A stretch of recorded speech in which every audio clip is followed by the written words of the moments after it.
Namaskar and good afternoon to all. I'm Manish Dabhade here in New Delhi, and I'm extremely delighted to welcome you all today. On behalf of the Indian Futures, hope you and your family are safe and healthy wherever you are in India and abroad. Let me begin as usual by introducing the Indian Futures that was started in early 2018 with the sole mission of providing a one-stop independent media platform free from entrenched, illiberal and biased positions most of the times we see, for bringing out the ideas and analysis of new India seeped in India's centuries-old civilizational ethos we all imagine and we all strive for individually and collectively through India's best and brightest minds.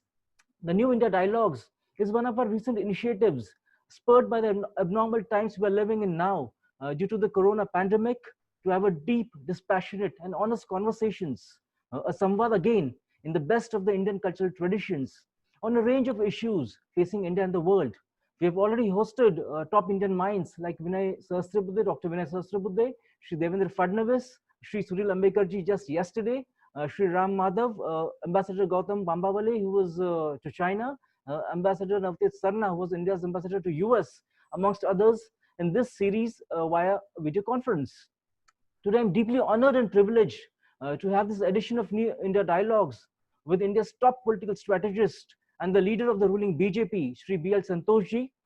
He's the National General Secretary Organization of the BJP, a very significant position in the party hierarchy that is reflective of his very admirable and known leadership and organizational capabilities. Many political pundits see him as redefining the party post he holds now by his political plain speaking in his social media platforms and elsewhere. He's also known to all for his simplicity, straight, and very candid nature, someone who always speaks his mind. To add, he's also polyglot, effortlessly speaking Kannada, Tamil, Telugu, Hindi, Malayalam, and English, endearing him to one and all from Kashmir to Kanyakumari. It's indeed a rare privilege to have Sri Santoshji with us today. Thanks so much, sir, for very kindly agreeing to address us today. Similarly, I'm equally fortunate as always to have Professor Makarand Paranjpe, India's top-class academic, intellectual, and poet, and now director of the Indian Institute of Advanced Studies, Shimla, and my senior colleague in JNU with us, whom I've personally known for over a decade now. He has over 50 books to his credit as an author and editor. He is a regular columnist, writing in major newspaper dailies, and frequently appears in TV shows and debates. His soft-spoken, sensible, and sensitive intellectual argumentation has endeared him to a range of Indians globally, including me. On a personal note, he has been extremely generous, effusive in sharing his wisdom and time whenever I've reached out to him. I will definitely credit him for selflessly guiding the ideas and trajectory of the Indian futures since its inception. Coming to where Professor Makarand Paranjpe was asking about, we are here today on May 21st to celebrate a very special occasion, the World Day for Cultural Diversity, for Dialogue and Development by the UN. In 2001, UNESCO adopted the Universal Declaration on Cultural Diversity, and in December 2002, the UN General Assembly, in its resolution 57/249, declared May 21 to be the World Day for Cultural Diversity, for Dialogue and Development. The day, as the UN points out, provides us with the opportunity to deepen our understanding of the values of cultural diversity and to advance four specific goals. Support sustainable systems of governance for culture, achieve a balanced flow of cultural goods and services, and increase mobility of artists and cultural professionals, integrate culture in sustainable development frameworks, and finally, promote human rights and fundamental freedoms. Taking cue from the mandate of the UN today, we need to explore much more for ourselves and others how India, known globally since immemorial times for all its cultural richness and diversity, existed and actually survived foreign rule, imperialism, and colonialism. What are the sources, influences that have made India a Vishwa Guru? We all talk about. What are the guiding principles that have animated Indian ideas and practices in the past and the present, and will guide us into a new, uncertain, and unstable future as we are witnessing today in the crisis we all are living through, individually and collectively, regionally, nationally, and internationally? At one level, Indian culture has always been celebrated in various forms in distant lands of Asia and Africa. The UN General Assembly unanimous endorsement of 21st June as the International Day of Yoga bears testimony, though not the only one, to India's immense cultural soft power. The pragmatic use of Namaste by global leaders as the pandemic began is another example. I'll end here now with just a provocative idea as to why, as a nation, we have mostly failed to acknowledge and celebrate our ancient civilizational cultural identity and ethos that the world readily accepts, but we are so diffident about and maybe in denial. Fortunately and admirably now, we are seeing surely a welcome change in how India sees herself and is seen by powers, great and small, globally. A cultural renaissance of sorts has begun, a reimagining of India. I'll obviously stop here now and request today's distinguished speaker, Sri Santoshji, to deliver his special address now. Over to you, Santoshji, please. Namaste all. Respected Makarand Paranjape, dear Manish Dabhade, and also all the participants today in the New India dialogue that is being conducted by the Indian Future, all respected elders and dear friends. Today being to be very fair and frank and to be true to you all, this is the first time I have also heard, like Makarand Paranjape, that May 21st is the World Day of Cultural Diversity for Dialogue and Development. Other than not knowing that there was a day for this, rest everything we practice it in our everyday life. So it's not something new, except that there is a day like Yoga Day or something Laughter Day, Mother's Day. These are all the things which are not so Indian, but because of the new world order that we developed after World War II, because of the institutions like UN or something like that, there are many such practices that are coming to the being. Not bad, if not too good, not bad. But the subject is very dear to our heart. The subject is of our everyday living. So the subject is not something very new. So there are 4 words in it: culture, there is diversity, there is dialogue, and there is development.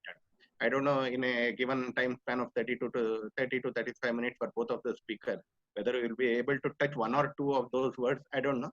Keeping that in mind, I would like to present some points regarding this subject to you in my time of some 15 to 16 minutes. We belong to a country, Bharat, whose culture, Bharatiya culture, which has, to be very fair, has accepted diversity and dialogue as a part of its civilizational ethos. The diversity, accepting the diversity, not just knowing the diversity, not just being educated about diversity, but accepting the diversity and also getting engaged in dialogue with various diversified societies or cultures or whatever it is. It has been a habit to Indian, a habit to Bharatiya. It has been a nature of the Bharatiya culture from times immemorial. There are, when you hear a small sentence from our ancient text which mentions it as Ekam Sat Vipra Bahuda Vadanti, it starts from there. The truth is one. Ekam Satta. The truth is one. Vipra Bahuda Vadanti. The scholars, they present it in different ways. Like the linguistic scholars, they express it in different languages. The same way, the scholars express it in their own ways. Truth is one, but the scholars express it in different ways. This was the practice, this was the belief, and this was the thing that we had it from the times immemorial. From day one in India, coexistence, this is also our order of the day. And also the dialogue was part of our culture. We have came up through the dialogue. Sometimes it goes beyond permissible limit. Vade, it becomes like that. Where there is a famous English saying telling that one Hindu, or for matter one Bharatiya, one Hindu, he is a philosopher. 2 Hindus, there is argument. 3 Hindus, it is chaos. But it is a general saying which I will not accept. But the dialogue has been a part. Even that critic also accepts that there was dialogue in our country. And through our various, through the pages of ancient history and even till today, the argument, the dialogues and the coexistence, and along with that, the diversity, accepting the diversity and also feeling the diversity, it has been a part of our culture. It has taken everybody in its wings for a period of last 5,000 to 6,000 years of written history and or lakhs of histories of our year to year, whatever the history that we have got through fairy tales or Puranas or whatever it is. And this has accommodated the extremes also. In this world, no other culture of this size and this ancient history has accepted the extremes like the Indian culture. When I tell so many sentences that define the Indian culture, that define the Bharatiya culture, the same culture has accepted, tolerated people like Charvaka, who gave the post of Rishi to him, who propounded the whole theory of what we call the materialistic world today. What we call the consumerism, what we call the materialistic world today, that was propounded by Charvaka, and he was called as Maharshi Charvaka in our country. That shows how we accept diversity. Because nothing can be 100% in a country. There is no 100% white, there is no 100% black. Everything has got a shade of others in it. So our culture also had extremes, but the extremes were not kept out so that they became a rebellion. Extremes were not kept out so they became something evil forces. They were accommodated inside the system. Not only extremes were accommodated, even the vulnerables were also accommodated in our culture. Whatever it may be. If you go to in Tamil Nadu, if you go to Villupuram, you have got a temple which is 1,000,000 years old, which is around 1,000 years old as they tell.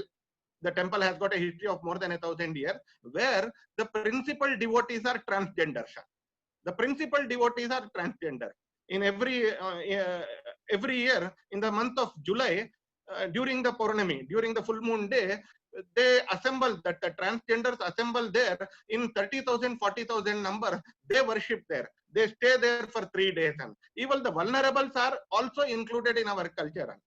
It was not the tolerance, but it was the acceptance. That was the hallmark of Indian Bharatiya culture. Tolerance, as a word itself, it is born out of superiority complex. I tolerate you, you are a evil, you are a wrong, you are a mistake, you are a dark shade. I tolerate you.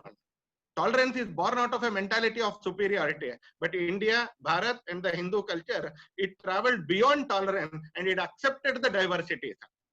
It accepted the various forms of truth, not adhering to a form, but adhering to the truth. We connected with the truth, not the form of truth.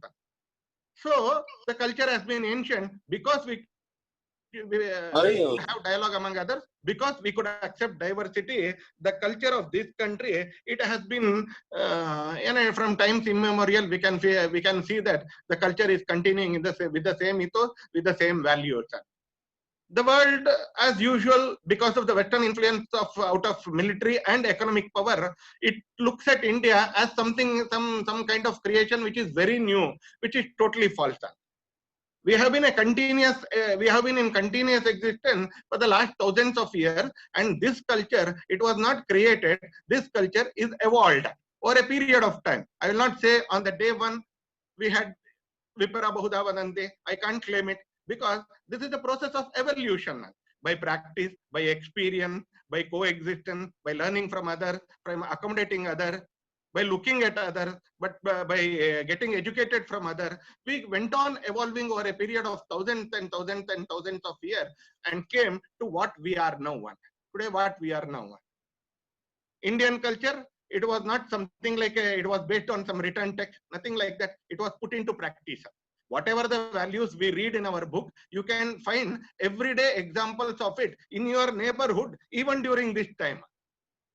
I'm not telling you should only go for history or something. Such and such king was there who exhibited such and such virtue. No, in the time of this COVID crisis, you can find examples in your neighborhood who exemplifies all those theories that are written there in our ancient scripture. There's a country called Cambodia in our continent. If you go to that country, in front of parliament, there is a small pillar, not too much height, there is a small pillar. On that small pillar in front of the parliament of Cambodia, there is a boat structure. In that boat structure, there is a sculpture of a human being, of a person, of a man, with some books, and also with some books in his hands, and with some books in the boat also. Then if you go and read a plaque there, it tells this is Kamba, who came from India, who is the reason for the country called Cambodia. The Cambodia is named after Kamba. But who was Kamba? That is also a big thing. That is also a thing that we need to know if we have to understand what India is, what Bharat is. Because this Kamba, he was not a king. India didn't go anywhere with what we call weapons in its hands. It crossed the boundary with knowledge. It didn't cross the boundary with weapons. We didn't need the weapons at all to conquer anybody, because we didn't go there to conquer at all. First of all, etad desha prasutasya sakashad agrajanmanah swam swam charitran shiksheran prithivya sarvamanavaha. Etadesha prasutasya sakashad agrajanmanah. Why I want to get educated? Not to create wealth, not to become self-centric, not to attain some, not to garner some fame or something, or not to go after any prizes or mementos or something, awards or something. Etadesha prasutasya sakashat agrajanmana swam swam charitran chiksheran prithivya sarvamanava. To inculcate character in the whole mankind, to give education to the whole mankind. For what purpose? Not to make them subject of Hindu culture, not to make them subject of India, but to see to it that they grow themselves. Make them people of character, men of character, make them people with education, so that they can grow into a civilization, they can grow into a culture where principal ethos were taught by the people who went there. There was a disease which couldn't be solved over a period of 15 to 20 years in a place which is now called as Cambodia. Some people from there, 4 or 5 people from there, they came to the Takshashila Gurukula, and the guru there from Takshashila, he didn't give the medicine because medicine are always available at the local place. When Modi ji told go vocal for local, it is not something it is not something that came to his mind on that day. It is the principle on which this culture and this society is living from times immemorial. If there is a problem, the solution also lies in the same surroundings and not somewhere else. So the guru of Takshashila University, Takshashila Gurukula, he sent a man with wisdom, Kamba, to Cambodia along with these people. He went in the boat to Cambodia, stayed there for some years, and after some years, he invented a medicine there itself in the surrounding, and he saw to it that the peculiar disease was cured. And after that disease was cured, people of Cambodia wanted him to stay, wanted Kamba to stay there itself. They gave, conducted his marriage with a girl from the Cambodian community, from the same Cambodia, and he became their king without taking a single weapon from Takshashila. Without taking a single soldier from Takshashila, Kamba became the king of Cambodia, and now his sculpture is there in front of the Cambodian parliament. This is the way Indian culture, it influenced the world. It didn't conquer the world. It influenced the world. And when influencing the world, along with Kamba, not lakhs and lakhs of Indians went there to conquer that country. He was alone. He went with his wisdom. He went with his values. He went with all the cultural ethos that he had. He influenced the society so that they can come up on their own. They can come up on their own. Based on all these values, the Indian society, the Bharatiya society, from times immemorial, it has been practicing all these values. And with the basic thing, we have got Shanti Mantra. We have got around 18 Shanti Mantras in various sections. All the Sahana Bhavatu, Sahana Bhunattu, from there till many other Shanti Mantras. These are the one of its kind in the world field of philosophy. You don't find any Shanti Mantras in any of the other scriptures. One of the Shanti Mantras which is well known to everybody, tell Sanghachadvam, Samvadadvam, Samvo Manasi Janatam. It is not university. It is not uniform. It is not uniform that bothers. It is the same kind, Samvadadvam, Sam Sanghachadvam. Walk together. This is the thing. Walk together. Sanghachadvam, Samvadadvam, Samvo Manasi Janatam. You are two beings, but correlate yourself. Though you are two human beings, you correlate yourself. Sammo manansi janatam. It goes on like that. It goes on like that. Tena tyaktena bunjita magrada kasyasvidhanam. This has been the hallmark of society. Tena tyaktena bunjita magrada kasyasvidhanam. Whatever we had, we have to distribute among everybody, and then we need to have it. This is small thing, qualities in the Hindu ethos that frame this country and that frame this society. And while doing all this, as I told at the beginning, we accommodated the extremes also, number one. We accommodated the vulnerable also, number two. And we accommodated all forms of living beings. Not only two-legged animals, not only two-legged human beings. That has been the order in the Western countries. But we accommodated all kinds of life forms. All kinds of life forms. There is a small saying in Canada. There is one Bhakti movement saint called Purandara Dasa in Canada. He writes a small prose of the first sentence of which it tells that, I will translate it into English. Yesu kayangala kaledu 84 laksha jeeva dati banda ee sharira is that 2 lines of his poem. Yesu kayangane changing different life forms. The human form, it has come after passing through 84 lakhs life forms. After passing through 84 lakh life forms. What does our geology tells now? It tells 86 lakh 30,000.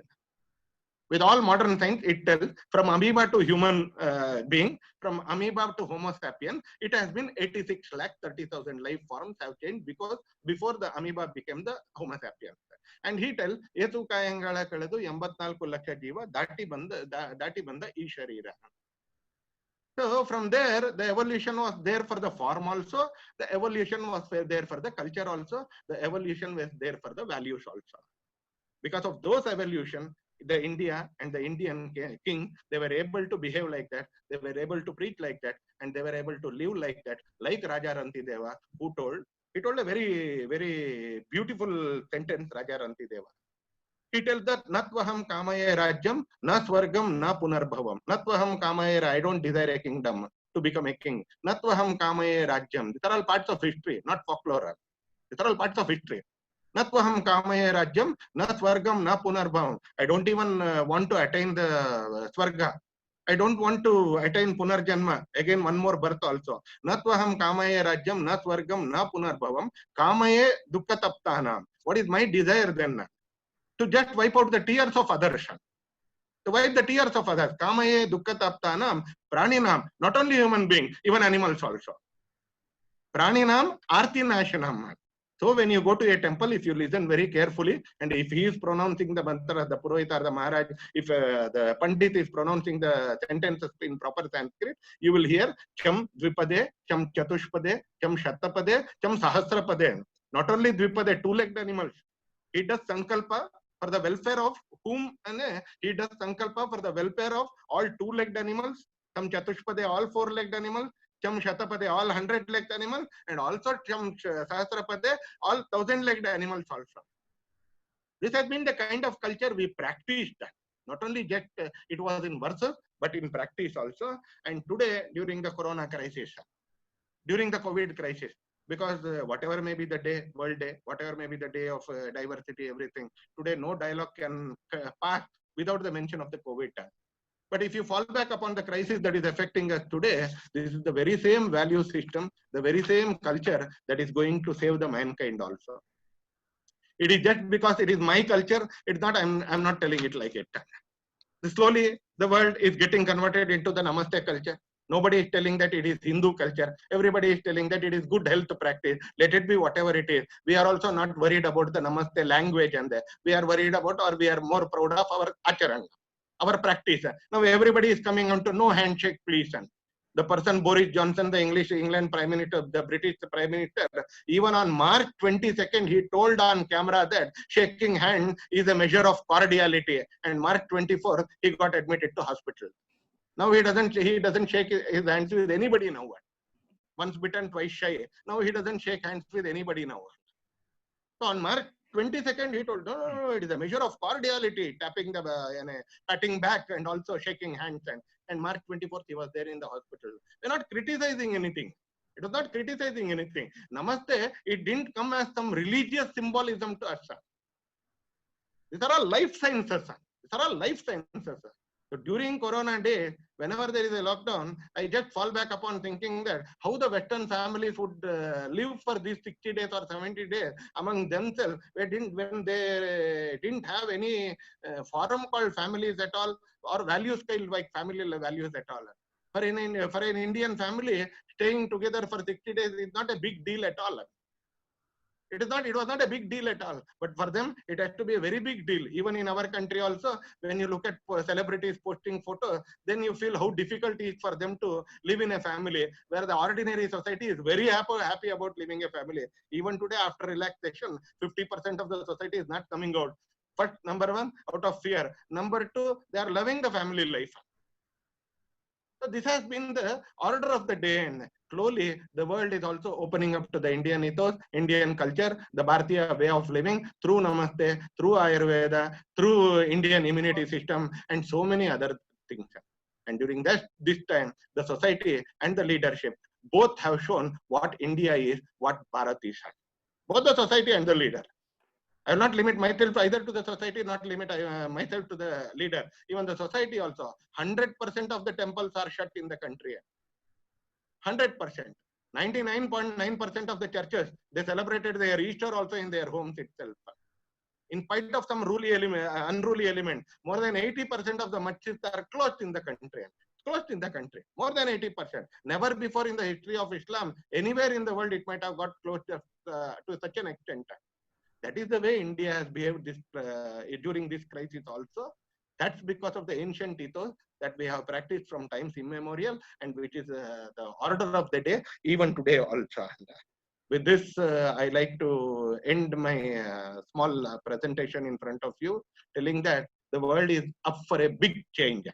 The world order that we are witnessing, it is not much ancient, but let us not much about what will happen after all this, and nothing is going to happen. It will go for better only, except for the virus. Rest everything, it will be for the better only. This world order that we are experiencing, from United Nations to all kinds of organizations and systems, they are only 50, 60 years old. They're only 50, 60 years old, and most of them will die within a very short span of time. Most of them will. The new world order, whenever it will be formed, it will take little time. Whenever it will be formed, I'm damn sure it will be on the Eastern ethos. I'm damn sure it will be on the Bharatiya ethos. I'm damn sure it will be on the Hindu ethos, because this has been time tested. This has been time tested, and it is not region specific.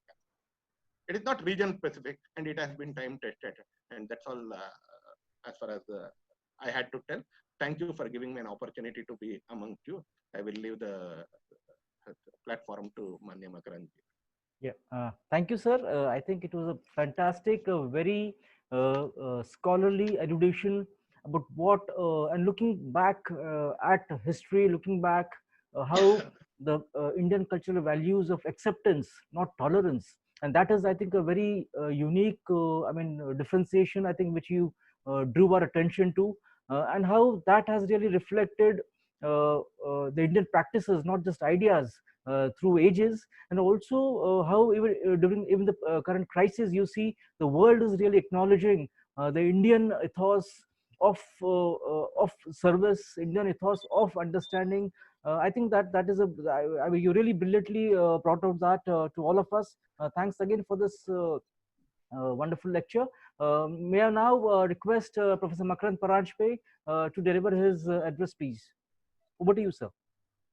Thank you. Can you hear me? Yeah, this is clear, sir. Okay. Thank you, Manishi. Thank you so much, respected Santoshji. It was a delight to listen to you. It actually transported me to a different kind of region in terms of thinking, because I had a few things to say, which I will come to in a moment. But listening to Santoshji, I immediately recalled, the end of the great Annapurna Stotra of Shankaracharya, when he says, Mata cha Parvati Devi, Pita Devo Maheshwaraha, Bandhava, Shiva Bhaktascha, Swadesho Bhuvanatrayam. So all these three worlds, is my Swadesh. It's not my small village or home or family or city or even country. All the three worlds, and everyone, all the living beings are actually like my brothers and sisters. So this is such a lofty thought that we have. The second thought that went through my mind when Manishji was speaking about the origin of this day is I quickly went to the website of UNESCO, and I saw how UNESCO had put out this initiative to create this world, diversity, cultural diversity day on the 21st. Now, India played a very critical role in UNESCO in its formative years.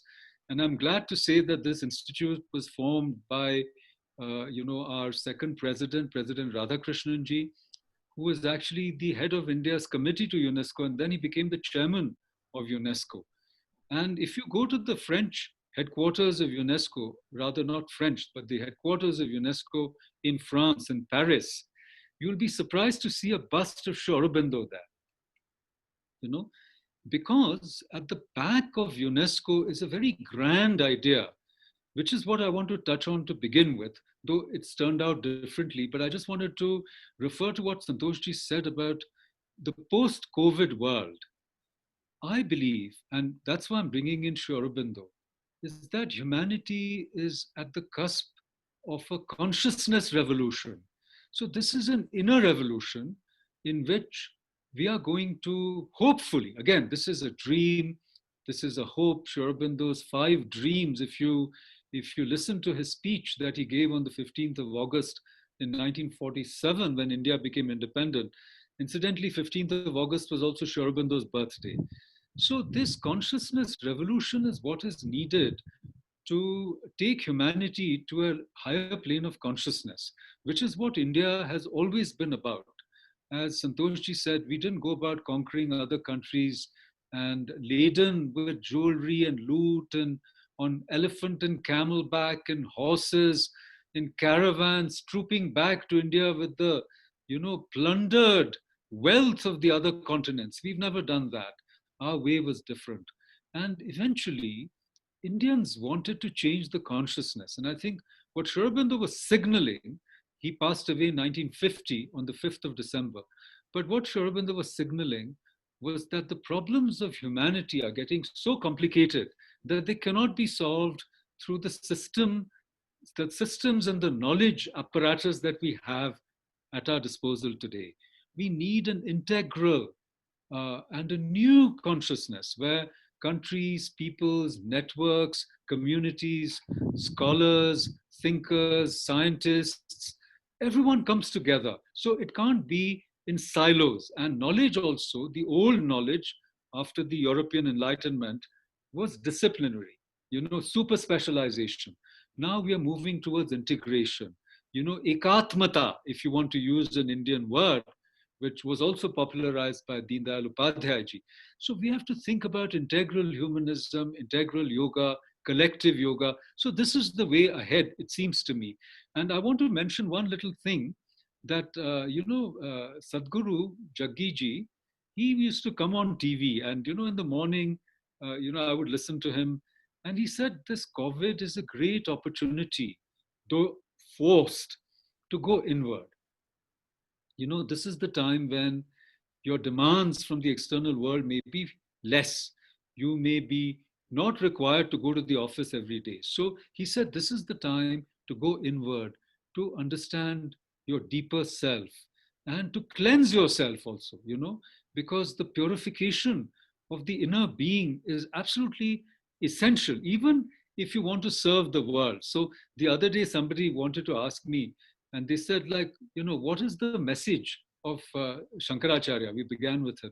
So I said, Shankaracharya's message to the modern world is know yourself, know the world, and knowing both, serve and save the world, And I think Santoshji very beautifully referred to some of our Shanti mantras, also to the first statement, first opening lines of the Ishavasya Upanishad, where why do we respect all life? Why do we respect even matter? He mentioned the Charavakas. Sarva Darshan Samgraha is a great grantha written by Madhavacharya, whom some people say, was the same as Sureshwaracharya, who founded the Sringeri Mutt, etc., etc. That's not the point. But he begins his survey of Indian philosophical systems with the Charavaka Darshan. Okay. So the point is that we respect everything. We respect rivers, we respect plants, Vanaspataya Shanti, we say, we respect even, pardon my saying so, we also respect the COVID virus in its own ways, though, we have to counter it because it's not beneficial to us. We respect everything.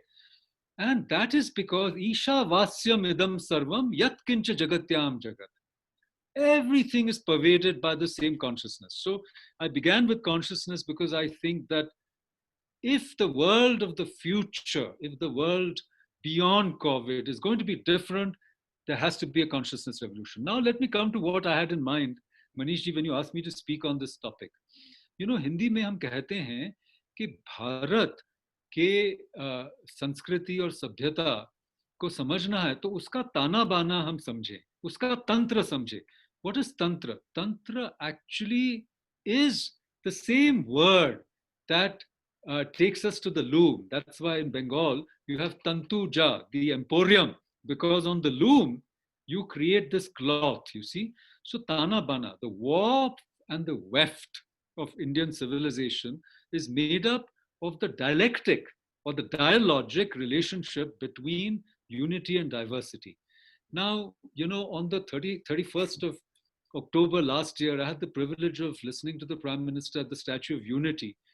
And that's when we celebrate on the birthday of Sardar Patel. We celebrate National Unity Day. And you know what he said? He said, whenever we celebrate diversity in India, उसमें हमारे एकात्मता की झलक दिखती है. So India is a celebration of diversity in which a unity comes out. वो हमारी जो एकता है वो प्रकट होती है. So what I'm trying to say, this Tana Bana, just think about how the Sanatani tradition has evolved. You know, what do? We say, not one book, not one prophet, not one point of origin, not one point of closure, not one God. You know, he mentioned Purandara Dasa. We believe there are 33 crore gods. Some people say 330. Each one can have their Ishta. There's no conflict. In one family, one can be a Shiva Bhakta, the daughter can be, you know, a Devi Bhakta, somebody else can worship Krishna, etc. So not one God, not one prophet, you know, not one book, not one church, not one language, not one religion, blah, blah, blah. Not one, not one, not one. And yet, what is India's possibly greatest contribution to world thought? It is not two. Advaita, Advaya. So how is it that we have managed this strange paradox of saying that in terms of our culture, food, dress habits, language, religion, beliefs, you know, all our practices are based on diversity, not one, not one, not one. And yet, at the foundation, the metaphysics, the spiritual truth that we believe is not two. Oneness. So I think he quoted Ekam Sat Vipra Bahuda Vadanti. This is the foundation of plurality without fragmentation. It is the foundation of plurality without what I would call a moral, ethical, metaphysical relativism. So India has evolved over a period of time this unique gift, you know, of managing diversity and yet emphasizing unity.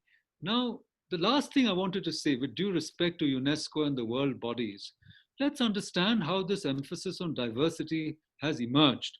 It's actually emerged from the terrible destruction of world culture that we have seen. I will not name who has done it, which cultures, which ideologies, which religions have participated, or should I say, who have caused this tremendous destruction of the ancient world, whether it is in the continents of the Americas, South Americas. You travel there. You know, I went to Cusco, which is the capital of Peru, and I saw that there was the Cusco's main cathedral was built on the ruins, on the destruction of their native pyramid. Now, this is, you will see this, you know, all over. The ancient world was destroyed. You know, first it was destroyed by one brand of monotheists. They destroyed the pagan worlds, you know, of Greece and Rome. All the statuary, everything was destroyed, and also South America and elsewhere. And then another monotheistic faith went and destroyed the remaining part of the ancient world, which included Persia, India, and these cultures that we heard about, Indonesia, Malaysia, all these cultures, and their buildings, their monuments, their statuary, their libraries. Now, what I'm trying to say is that what do these cultures do? They destroy, and then if you're Western, by the way, which is also a monothetic culture, then you museumize. Once you've destroyed a particular culture, then you create a museum and try to preserve it. Some others don't even want to do that. So, what I'm trying to say is that this diversity and celebration of diversity, even multiculturalism, has come out of those cultures, those civilizations, those ideologies, those religions, which always said one book, one God, one prophet, one truth, and then they destroyed the others. And then the world woke up and said, you know what? Let's not do this. Let's celebrate diversity. And ironically, now they're coming, sometimes when I used to teach some of these topics like multiculturalism, I used to tell my students that please understand that multiculturalism is our own original idea from India, but we never called it that, you know. And I still don't like the idea because it smacks of tolerance, For us, we are a non-exclusive cultural system with capacity to absorb and transform, right? And we celebrate pluralism, both surface pluralism, as Swami Vivekananda said, and deep pluralism. And this is what he said in the Parliament of World Religions, that please, let us sound the death knell of all fanaticism. Let all people come and talk to each other. And yet, those of us who belong to those cultures which have been destroyed and ravaged, it is our duty to stand up for those cultures, and say that, we're not apologetic for them. And let us restore those now, right as we speak. And this is the last point I'll make, that we are digging up, portions of Ayodhya, the Ram Janmabhoomi, and we are discovering all kinds of sculptures underneath. And my own colleagues from JNU, I'm sorry to say, went and testified that there was no Hindu structure underneath. And more and more and more of these images, these beautiful, lintels, beautifully carved, high quality. It reminded me a little bit about Belur and Halebeedu. Beautiful. Anyhow, so all this is emerging. And to me, this restoration of a destroyed culture from its remains is a celebration of the world's diversity. Why is India important? It's not important just because, we are attached in a chauvinistic fashion to our culture, our religion, our languages, our traditions. No, India has a message for the world. And that is why India is important. So the message that India has for the world is not just for India. Tena tyaktena bhunjitha is for everybody. It's a way to live, without consuming the world and destroying it, overrunning it like locusts. It's neither the way of capitalism, nor is it the way of socialism. It is the third way. So I would like to end by saying that in celebrating today's day of diversity, dialogue, and development, I believe the wisdom of India, which has stood the test of time, is going to help the world if we want to create a consciousness revolution which can really transform the world into a Vasudhaiva Kutumbaka. Thank you so much. Thank you, Professor Paranjpe. That was a terrific address, very enlightening. We already have a number of comments really appreciating, both the addresses. I think most important point, obviously, you made was about the consciousness revolution, which is really coming in and which should be more integral, which should be more integrated. And also a very important point about the constant dialogue which is happening on the whole notion of unity and diversity, which you rightly pointed out. And obviously, the most important point was also about the whole notion of celebrating cultural diversity. Why is it so important? Where does it come from? I think we really need to understand that, so that it really pushes us to think and maybe rethink what really India can offer to the world. I think that was a fantastic takeaway from this very scholarly, as expected, talk from Professor Paranjpe. I think I'll now we can begin the round of questions. And can I begin with the permission of Santosh, sir? one of the very important points and debates which many have been talking about of this whole Atmanirbhar Abhiyan, the whole notion of Swadeshi. To what extent, sir, I mean, there are doubts about at some level, which in fact we were also discussing yesterday with Sunil Ambekarji when he was speaking on his fantastic book on RSS, that what is this notion of Swadeshi we are talking about? Are we really seeing, and in fact, Prime Minister Modi beautifully articulated that, but you still see, especially in the social media, but also in different conversations, that is India somehow retreating itself from being a Vishwaguru to, I mean, what is the logic, what are the fundamental factors which might see India still engaged? Because as a student of international politics, India definitely has improved its power, improved her stature internationally by being more and more absorbing of the forces of globalization. And India has benefited from that. So, Santosh sir, could you please explain for all of us what exactly is this notion of Atmanirbhar Abhiyan, especially in these times?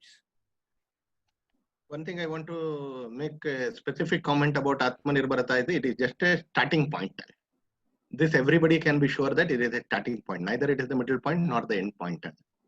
As the Prime Minister told his in address, Sarvam Paravasham Dukkam, Sarvam Atmavasham Sukham. This is the age-old sentence of Assam. Sarvam Paravasham Dukkam. If your life and if your instrument of your life, if it is there in somebody else's hand, it is always sorrow that you will get, dukkha that is always you get. Sarvam Atmavasham Sukham.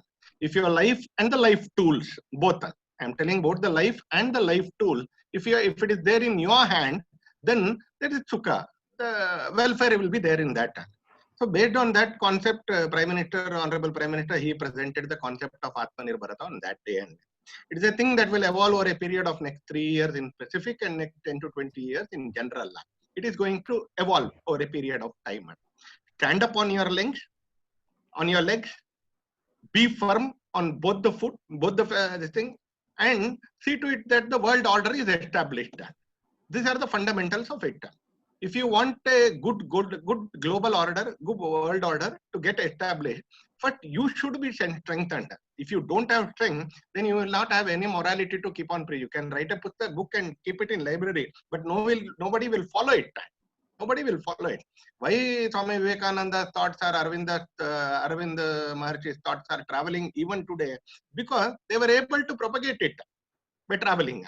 In the same way, if you stand up on your legs, then the concept of global order and the global welfare that India is practicing, that Bharat is practicing, everybody will accept it. Based on that, Atmanirbharata word has been coined, the concept is getting evolved, and the policies will also be framed on that. Just to mention a few points, and I'm not going overboard about anything, just to mention a few points. On the day when our country had the first coronavirus, that was on January 30th, we had 3 labs which had the capacity to test the coronavirus. And today we have more than 600. We are on way for the 1,000 labs. Today we have 600 labs. On the day of the first virus, we used to import the testing kits. Now, on a day when we are testing almost 110,000 to 115,000 every day, all the testing kits, they are manufactured in India, they are designed in India, they are indigenous, they are designed by 8 companies and manufactured by still more companies. PPE kits are manufactured to the tune of 4.5 lakh every day. 600 companies with Citra tested coveralls. Citra tested coverall, 600 companies are manufacturing. We'll be just around by next week, we'll be exporting it also. It is the same way as far as N95 mask, dash and dash. The second one, yesterday, the government has released an order.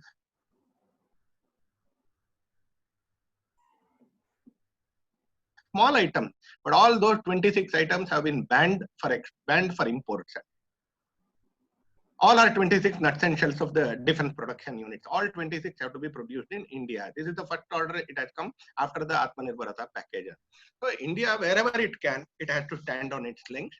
And with that strength in its hand, through the ethos that we have, we should see that the new world order is established, where there is no mutual animosity. Coronavirus is not a big thing, as Makaranji mentioned also. It is not a big thing. but the way it had spread, the way the news about corona was kept by some forces. I don't want to mention any country now because we don't have any proof on it. But some forces, it 100%. Because by February 15, we had experts in our own country telling that there will be 1 million deaths by end of April, and 1 million deaths. You are just around 3,200. Each life is very important. When I tell just around, I'm not belittling any this thing. But our death number is 3,200, one of the. But we had experts who predicted mid-February that there will be 1 million deaths by April 30th. These were the things that were propagated. This is not the kind of global order we should have.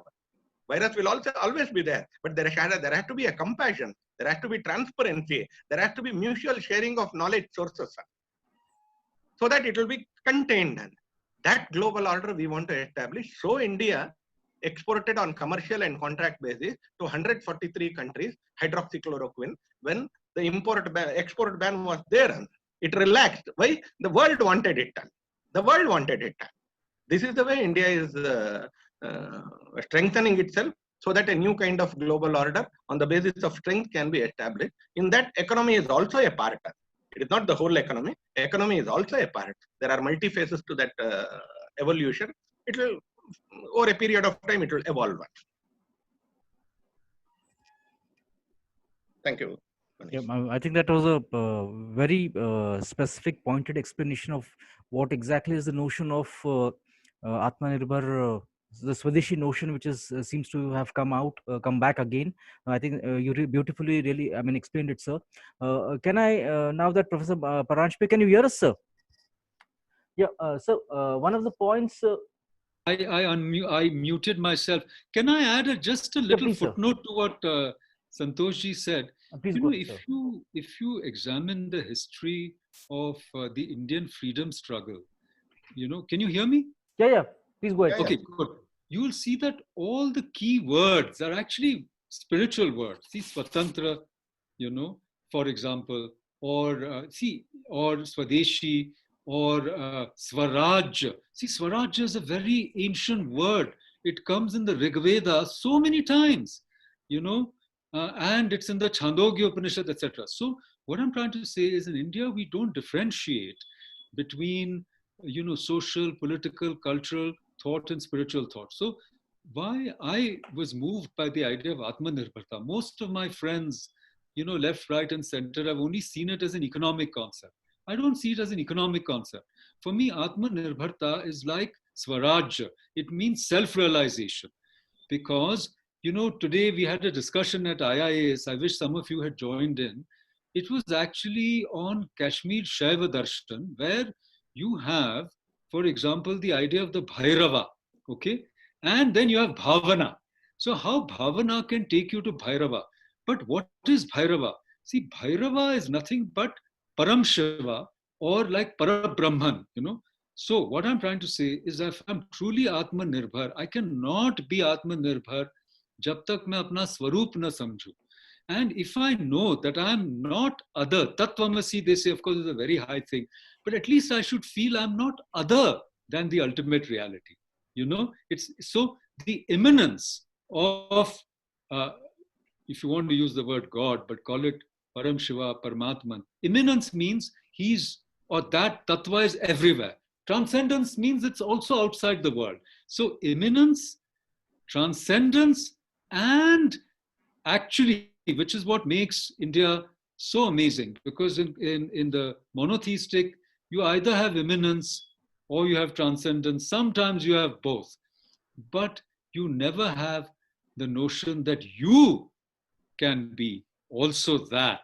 You can realize yourself, you can be Atmanirbhar to the extent of saying that Aham Brahmasmi. Now, if you said that, then like Allah Hallaj, you would have to, aapko suli pe chadhaya jata. So for me, Atmanirbhar resonates in the hearts and minds of the commonest of common Indians, because it's not just an economic concept. It's not just a social concept. It's a spiritual idea. That's what I wanted to say. Yeah. Professor Paranjpe, I have a very small pointed question for you, and then we open up to other participants. One of the very important points you were making was about this constant dialogue on the notion of unity and diversity, which India has been witnessing. What we are actually seeing now is this whole politics of this notion. It is getting more and more politicized. I mean, we should be. I mean, you rightly pointed out, which even Santosh sir has been rightly referring to, is that it is the Indian way. It is actually built in the Indian cultural ethos. But what we are now witnessing is increasing politicization, and I mean, daring or any talking about such a concept is seen as coming with a very different agenda. So could you please enlighten us what exactly, I mean, why is that happening, and what really we can do to really make people better understand in the tradition of Samvad? It's such a good question, really, Manishi. Thank you, Yeah. because difference, diversity, does not mean division. And what has happened in India is, under the garb of liberalism, intellectual freedom, identity politics, minority rights, whatever you call it, very nice, pious sounding slogans, or what I might even call shibboleths. What we have unleashed is what I would call these Bharat Todo forces, breaking India forces. There's a very interesting book that, dear and esteemed friend Rajiv Malhotra ji has written with Arvind Neelakanthan ji. Yeah, it's worth reading, because you will see that these breaking India forces are not innocent. The British divided and ruled. It's called divide et impera. And, if you go deeply, yesterday there was a PIL. It was Nathuram Godse's birthday, and the PIL said that there was a fourth bullet, and the fourth bullet was fired by a British Secret Service agent. Now, whether we believe it or not is a different matter. But if you would be highly naive and innocent to think that the British wanted to leave India and leave us united and powerful and strong. I can prove it on another dialogue, that they planted the seeds of communalism, of division, of partition. It was really very well done. And to some extent, I'm sorry to say, our great leaders of the Congress at that time, they somehow got entrapped in this big design. And then, after a particular decade, up to the 20s or even up to the 30s, Hindu-Muslim unity was really possible. But after that, it became increasingly difficult, and we can't go into all of that now. But the point is, diversity is not division. Diversity simply means the celebration of difference, and difference doesn't mean conflict. So ekatmata, you see, that is very important. So today what I want to emphasize as a teacher or even as an intellectual, I want to emphasize the Bharat Jodo forces, cultural products, movements, whether you want to call it. I'll give you hundreds of examples, like if it's bhakti, food. Food cultures unite India. You'll find some version of an idli. You may call it a dumpling in English, but you'll find it everywhere. You'll find some version of pakoda everywhere. You'll find some version of kheer everywhere. So if you see the unity, you'll see amazing things coming up. So what I'm trying to say is we need to correct that imbalance, where the breaking India forces have to be, where they have been unleashed. Now they have to be withdrawn. They have to be countered. And even this very, what should I say, a kind of very negative, sorry to put it like that, very negative Ambedkarism. See, these things we have to show Ambedkar as a great unifier, a pillar of India, pillar of Indian constitution, of equality, etc. So we have to change these narratives, Manishi. So let's celebrate diversity, but let's not, under the garb or cover of diversity, unleash these breaking India, Bharat Todo, Tukde Tukde forces, if I may put it like that. Yeah, I think excellently answered. So now we open up